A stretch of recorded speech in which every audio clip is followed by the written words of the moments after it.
రాష్ట్ర ప్రభుత్వం ఇటీవల ఏప్రిల్ 11వ తారీఖున క్యాబినెట్ మీటింగ్లో 1975లో ఉన్నటువంటి ఆంధ్రప్రదేశ్ పబ్లిక్ ఎంప్లాయ్మెంట్ ఆర్డర్ని రద్దు చేసి ఈ 2025 ఏపీ పబ్లిక్ ఎంప్లాయ్మెంట్ ఆర్డర్ 2025 కింద ఒక గజెట్ను రిలీజ్ చేయబోతుంది.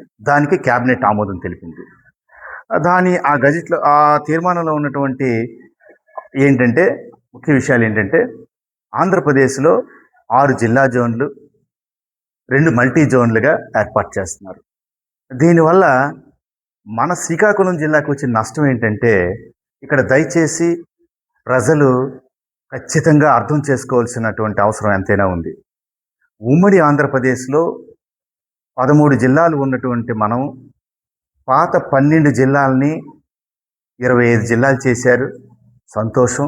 ఒక్క శ్రీకాకుళం జిల్లాని అలాగనే ఉంచేయడం వల్ల ఈరోజు నేను గతంలో చాలాసార్లు చెప్పాను, దీనివల్ల మనకు చాలా ఇబ్బంది జరుగుతుందని. ఈరోజు ఈ జిల్లా జోన్ అర్థం ఏంటంటే ఈ జిల్లాలో ఉన్నటువంటి స్థానిక ఉద్యోగాలన్నీ కూడా 95% ఇక్కడ యువతకే ఇవ్వాలి. మంచిదే, కానీ ఇక్కడ ఒక పెద్ద అన్యాయం జరుగుతుంది.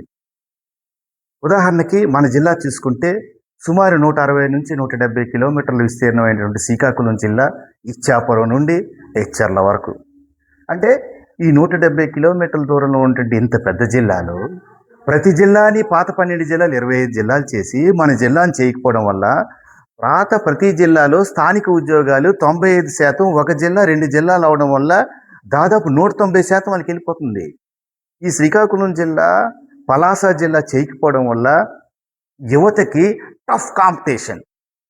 దయచేసి అర్థం చేసుకోండి. ఉదాహరణకి డిఎస్సి ఉద్యోగాలు జిల్లా జోన్ల ప్రకారం తీయబడుతుంది.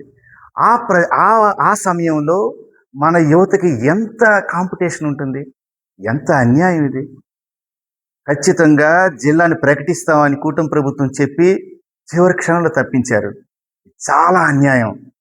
ప్రజలారా, మీరందరూ కూడా నేను చెప్పిన వాస్తవాల్ని గమనించండి.